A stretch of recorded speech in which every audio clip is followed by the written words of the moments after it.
Well, Lunar Classic could do with some good news. We've had a very interesting proposal that has passed. We're going to break it down for you in this video, as well as taking a look at the up-to-date stats for Lunar Classic. Is there still the momentum that we need to bring back Lunar Classic? Well, let's find out in this video. Be sure to subscribe to the channel for more and drop a like if you're still holding your Lunar Classic. And with that being said, let's take a look at the price. We've had a couple of decent green candles, currently trading 5973. So we did break below that sixes, which we didn't want to happen. Again, Lunar Classic continues to push down, about just under 1% down on the day. USTC doing some very similar numbers, down at that 1 cent 17, 1.62% down. But what do we have that's come through? Well, we talked about this a while back. Dynamic minimum commission based on voting power. So first and foremost, shout out to Happy Catty Crypto and Strathcole. They brought this kind of proposal, and this is a great proposal that can go ahead pretty much straight away. It feels like at the minute we've had proposals come through that need either $100,000 to implement or literally months to kind of get there. But what is it all about, and how will it support the chain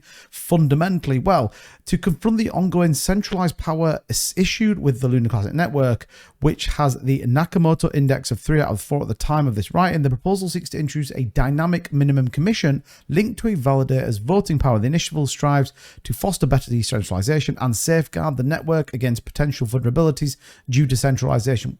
What does it mean? Well, fundamentally, if you have a singular party that has an unfair advantage, i.e. they either have the highest amount of stake to them, therefore they have an overwhelming percentage to vote, they can sway any vote possible. They could even propose something and vote on it themselves, which could be, I don't know, for example, everything that's in the Lunar Classic community wallet should be given to 2-Bit Crypto, and then I vote on that to try and get it through. Obviously, it does still require certain indicators and certain validators to vote on that, but fundamentally, it isn't decentralized, and that's what we want with Lunar Classic. That's the great thing about this chain, is that it offers decentralization. So what does this really kind of get into when we talk about nitty gritty? Well, it says, even with a newly introduced 5% minimum commission setting, top validators have further consolidated their voting power, leading to higher centralization than before.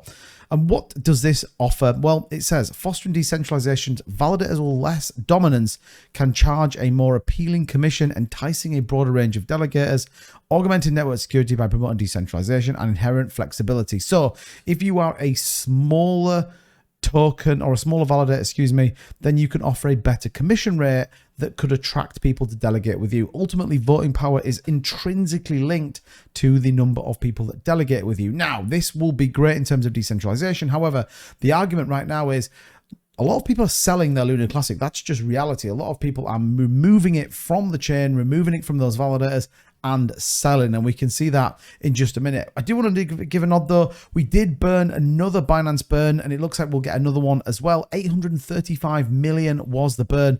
Now, this is significantly away from where we were when we used to be burning literally billions of Lunar Classic.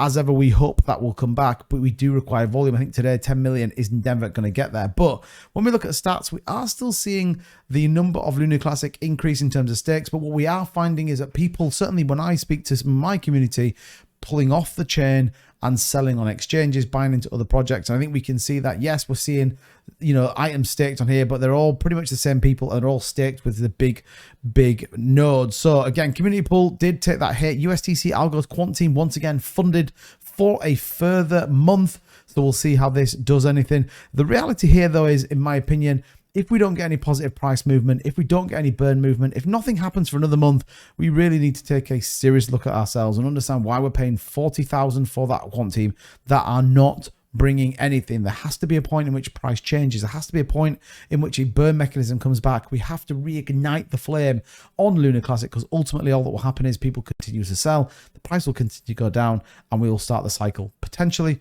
again, or worst case scenario, the chain will just cease to exist. But let me know in the comments down below, who are you delegating with? And do you think that a dynamic delegate commission fee is really worth it? Do you think it's going to bring us back? As ever, thank you so much for watching the video. Don't forget to subscribe on your way out, and I'll see you guys all in the next one. Bye-bye.